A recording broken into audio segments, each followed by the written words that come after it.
I read a study that being a police, having a high EQ, as measured in this way, is quite good for being a police officer. It's hopeless for predicting your salary. It's quite good for job performance when someone else is rating your performance, probably because really they're rating whether you're a likeable sort of person. But as many studies that show positive effects, there are a similar number that don't. So Goleman's claim that EQ matters more than IQ is generally viewed with a good deal of scepticism by people who do research in the area. So here are the kinds of predictions that are made: job success, salary, academic success, social success. And you can go and get training courses to improve your EQ. As I say, the thing to do is to really compare this with IQ and personality tests. So I'm sorry, this my scanner seemed to be interfering with some frequency on the machine here. This bunch of people here, Zeidner, Roberts, and Matthews, they're the EQ police. So they keep publishing books and papers saying, reviewing how the evidence is going on EQ and whether it really does predict anything. And they say, well, yes, this looks promising, but then on the other hand, this hasn't worked out. So this is a paper that was just published last year, and I've just given you the summary of it.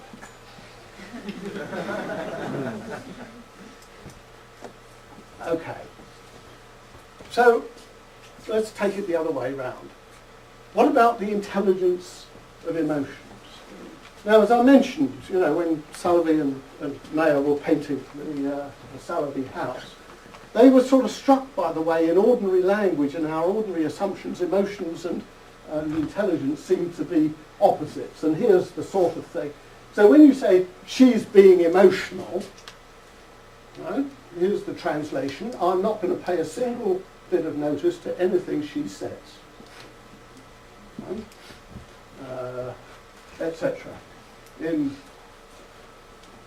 people here just worked out from my funny accent, for which I apologise, you know, that I'm an immigrant from the UK. In the UK there's a magazine called Private Eye, and the synonym for drunk was tired and emotional. So when some politician would be described as tired and emotional, because he'd appeared in public drunk.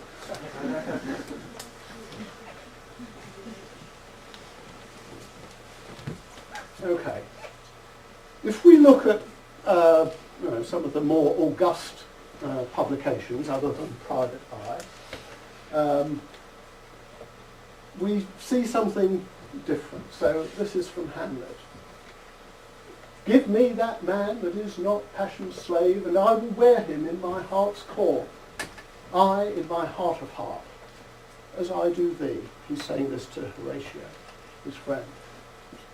And then David Hume, famous Scottish philosopher, picked up this idea of passion's slave and said, reason is, and ought only to be, the slave of the passions. And then most recently, in another book on emotions that has become very famous, Damasio's book, Descartes' Error, he's found that people with damage to the frontal lobes not only become unable to identify emotions in themselves or anyone else, but they can't think properly. In particular, they can't think properly about the social world. So if you give these people IQ tests, they still can score quite high on IQ, but their lives become a disaster because they do things that everybody else would regard as stupid. You know, they get involved with people who are going to take advantage of them. They mess up relationships that they're in, and so on. And they also can't do plans that involve a number of steps. So, for instance, here's a test that neurologists use to say, all right, now, I want you to go to the shops, and I want you to buy a bar of soap, a newspaper, and a toothbrush. and then people go off, and they can do any one of these, but it's hard for them to get the whole sequence right. And they get involved in trivia and ridiculous things. And so, I mean, a friend of mine is a neuropsychologist who works on this. And I remember quite vividly some of the stories he told about having to go and rescue these people who'd gotten into an argument of a stupid kind with the shopkeeper about why the shopkeeper didn't sell toothbrushes. Right? So, in other words, one of the things that we use our emotions for is to get an overall view about what works and doesn't work in the social world. One of the things that Damasio talks about is how somebody with this kind of brain damage, you can't make an appointment with them. You say, all right, can I see you next Tuesday at 3 o'clock? And the person will spend half an hour wondering about whether that's okay. Right? Doesn't have any way of saying, well, you know, that's as good a time as any, or no, I can't do that, I'm working. Right? Doesn't have a way of thinking about